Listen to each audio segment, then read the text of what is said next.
What do you need to do to stand out as a freelancer, and what are the mistakes you need to avoid? Hello and welcome to Breakdowns. This is going to be a slightly different video from the conventional stuff that we do. Today I'm going to run you through a bunch of very critical points to keep in mind for your freelancing journey. Stuff that will enable you to close high ticket clients and completely stand out from the rest of the herd. I'll run you through some very important and simple strategies that you can adopt to make your freelancing journey a lot more successful.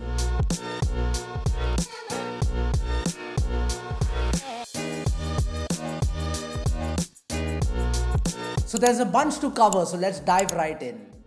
Here are a bunch of things that if you improve, you will definitely get better and better at what you do and eventually close high ticket clients consistently. 1. Your skill level. An ask comes for something as simple as create a video for me, but the expectation is to storyboard, to create assets, to animate, to mix sound, and then finally render the video. All these components come together to create a video. In that sense, knowing exactly which skill you should pick and expand on is very, very important.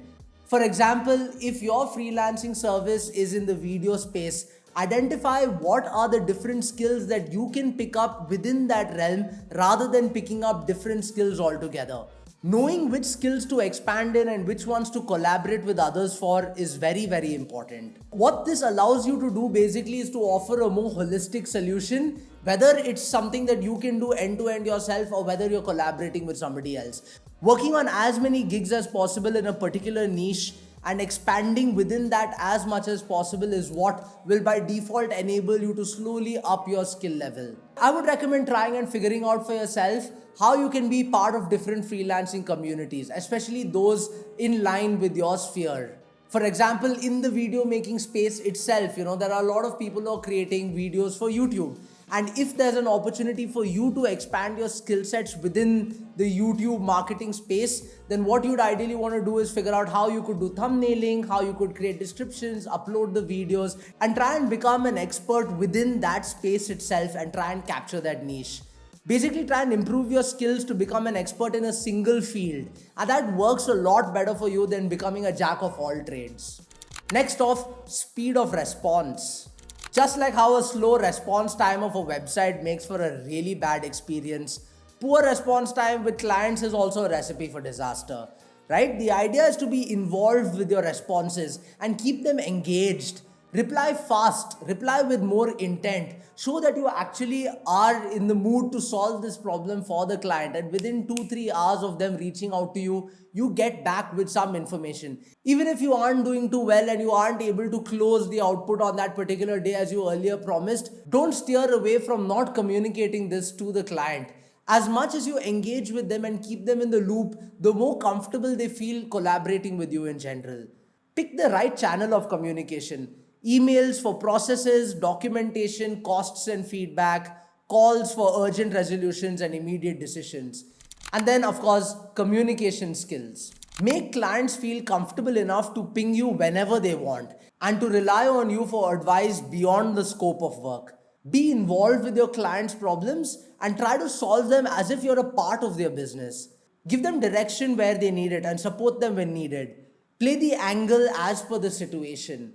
What I mean by that is, at some point, the client is looking for your expertise, which is when you let them know how to go about it. And sometimes the client pretty much knows what he or she wants, even if you don't entirely agree with their rationale. You put forth your opinion, but if you're getting a little bit of pushback, understand that you are there as a freelancer to support them in what their ask is and go ahead and do that. So play the game as per the need a little bit and then tweak your communication with the client accordingly. Present your ideas clearly and show total confidence in your expertise to solve their problems. Speed of work. Everyone needs their problem solved as if it's a ticking time bomb. And if you are Winston Wolfe from Pulp Fiction, then everyone wants to work with you. I'm Winston Wolfe. I solve problems. Promise realistic but competitive timelines beforehand and make it a point to meet them as much as possible. Leverage the gain time to upskill yourself, make your portfolio, pick up new gigs, and make time to do all these other things that you love. Undoubtedly, right? If you're moving way faster than the conventional freelancer out there, you're making more time for yourself to do all these different things. And by default, that just gives you an edge over the others constantly. Clean output. Now, clean output, of course, doesn't come only from the space of that final output that you're giving the client, but the other peripheries around that as well. An organized approach to folder structures and deliverables, the right kind of documentation, all this is very critical to show great levels of professionalism. And what this allows you to do is also general version control, because let's be honest, you know how much of a pain clients can potentially be when they want files and things like that. And if you are not organized, there's no way you would be able to share it with the clients in the right manner. So follow proper nomenclature in your files. Maintain version control like I described before. Keep fonts and other royalty footages in appropriate folders. When you're giving your final submission to the client, if you haven't really purchased all these footages, or if you have but then you haven't maintained them properly, it could get a little confusing, a little convoluted for the client in general. And ensuring you take care of all these things when you finally submit the file is very important. Avoid the final as folder names and project file names, of course. Now, all this was largely with respect to the creative space, but if you're a coder, for example, make sure to structure your code properly. Use comments, clean naming conventions for your variables and classes and whatnot everywhere. Awards and certification. Showing off your achievements is the name of the game. Grow your clout and get more gigs. In addition to showcasing your portfolio, also talk about the clients you've worked with in the past, especially if they're big. All these are ways by which you could just kind of show what kind of stuff you've done, what kind of impact you've made. And true, it's not really an award per se, but working with big clients like that definitely adds to your overall cred and clout, like I just mentioned earlier. Don't be too shy to talk about your distinctions and awards. In fact, gain the client's confidence by showing your certificates if the need arises. Okay, so we've seen what kind of things you need to do. These 5-6 pointers, if somehow you're able to incorporate into your time and space and journey as a freelancer, undoubtedly you'll stand out and do much, much better. Now, let's talk a little bit about the mistakes that you need to avoid as a freelancer. Before we get there though, if you like this content, please don't forget to like, share and subscribe. That way we can ensure this content reaches out to more such people who need help in a space like this. In fact, I've even launched a full-blown freelancing course, which is available in the description box below. Do check it out for a lot more tips and tricks beyond what we are discussing in this video. There's hours and hours of video content and free templates and resources available to you just to make sure that you can get going on your freelancing journey right. The reason why I believe it could add some value in what you're doing is because I've been personally freelancing on the side for a good 10-12 years while running a design agency and simultaneously while managing a full-time job where at a point in life I was overlooking the works of almost 500 people. So I feel like I know a fair thing or two about this space in general based on all the different hustles, the different collaborations, the kinds of people I've worked with, and everything that I've managed to learn in the last 8-10 years that has given me an edge over the average Joe in the market. I've tried to distill all of that in as clear and a curated manner as possible in the course. So do check it out if you think it can add a little bit more value to what you're up to. Right, so now let's just have a look at some of the mistakes you need to avoid so that you could look professional. Make sure you take the right decisions when it comes to the following. 1. Pricing appropriately. I've seen freelancers make quite a few mistakes over here in general in terms of how exactly they go about their pricing. Sometimes it's too high, sometimes it's too low. Try and use the psychology of discounts to move from fixed to hourly. Decide your price based on the market rate, past collaborations, and what I mean over here is basically with respect to the long-term clients that you've been collaborating with, or maybe high-ticket clients who have a lot of clout and a lot of reach. The quantum of work, the complexity of work expected, your background and level of experience, and the geography you and your client are from. I mean, unfortunately, we're sitting in India, everybody's always trying to lowball you, everybody's trying to get work done for a meager few rupees. Very different story in, say, other parts of the world where people actually acknowledge and understand that the creative space or any other job in general does take effort and generally requires that kind of payout for it. So depending on where you are, depending on what experience you have, depending on how complex itself the work is or how stringent the timeline is. Use all these parameters based on a prefix number as per the market rate to identify what works perfectly as pricing for you. Sometimes try at a slightly lower price if there's opportunity for bulk creation or upselling for more tasks. Conversely, if you're just starting off, unfortunately, you may not have too much of an option. Your unfortunate advantage may just be that you're a fresher and you're relatively cheaper than the others. Creating portfolios. A lot of mistakes happen here. I kid you not, this is one of the most critical things that a freelancer should actually watch out for. Learn to sell your work, to sell your services. Showcase the right kind of past works to the client to increase your chances. Put time in making your portfolio strong and detailed. The next one on the list is managing time. This is a principle that I hold very dearly to my heart. Finish a 30-minute gig in 20 and make it look like it took 25.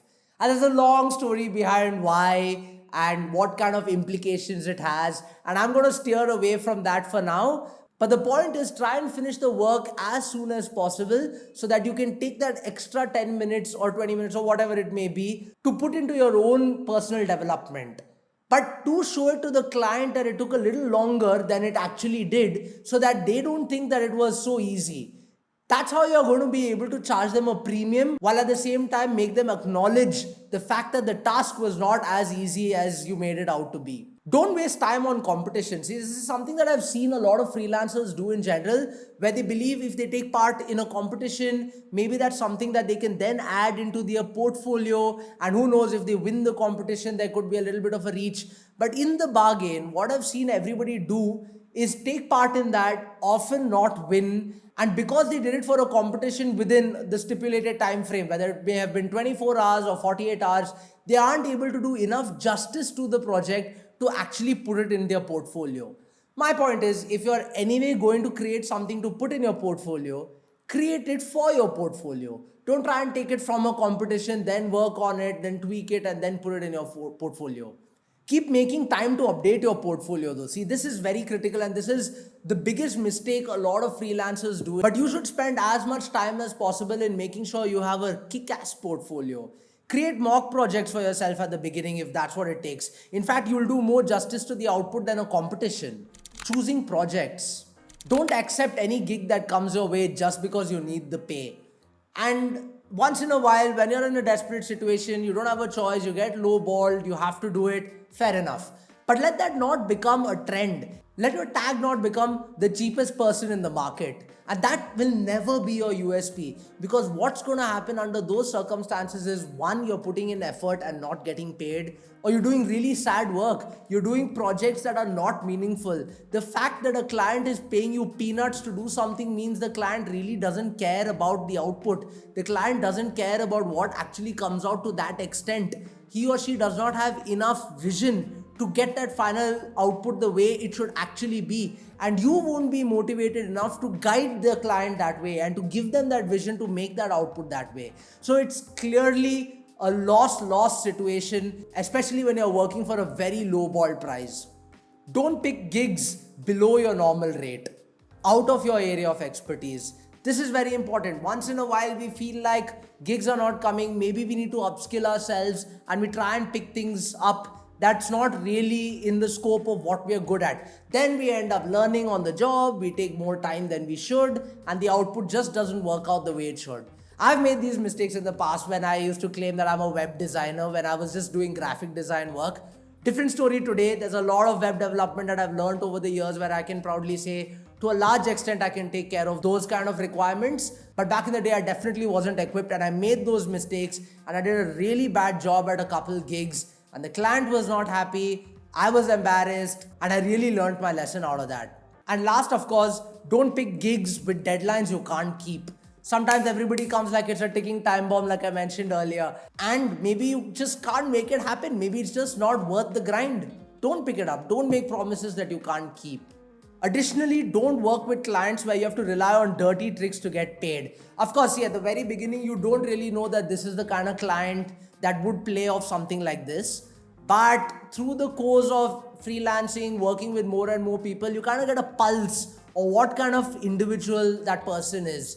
Over the 12 years that I've been freelancing, there's been only 2 times where the client has cheated me, where I've done all the work and the client just doesn't pay. And what had I learned across the 2 gigs? With the first one, for example, I had given off the final output and I didn't get paid. And it was heartbreak. It was a learning curve that I didn't want to learn that way. I didn't want to go through, but it happened.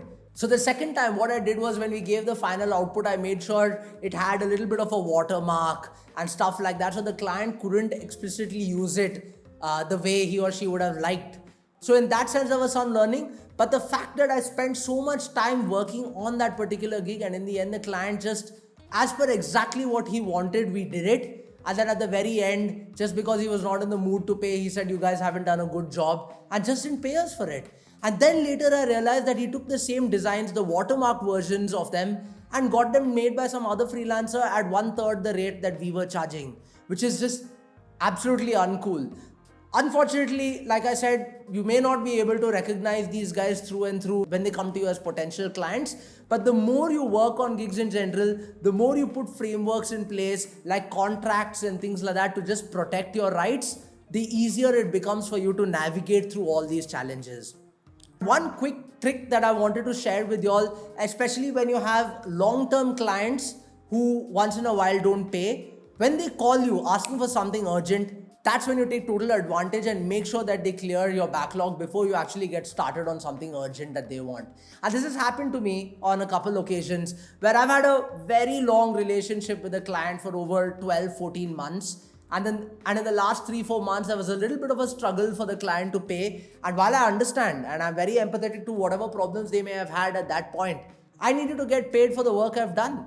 And for 3 straight months, we didn't. And as soon as the client came back on the 4th month for something very urgent, of course, I entertained the ask, I picked up the phone, I spoke to him, I gave him my 2 cents, but I made it very clear that I'm only going to pick this up if all the backlog is cleared.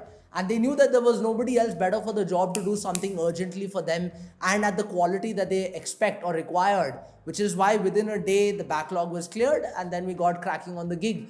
So sometimes you may have to rely on those kind of tricks to get your own money. But more importantly, we should try as much as possible not to even have to rely on those things. So yeah, these are all the mistakes that you should watch out for as a freelancer. And as much as you avoid them, the better your chances are of just standing out and becoming a solid professional in your space. I hope this helps you with your hustle. If it did, please don't forget to like, share and subscribe. And like I mentioned earlier, I got a full-blown course on how to freelance with a lot of talk about portfolio building, closing clients, building a personal brand, approaching freelance gigs, and a lot more, all distilled within an 8 to 10 hour course. The link for which is available in the description box below. Peace out. I'll see you in the next one.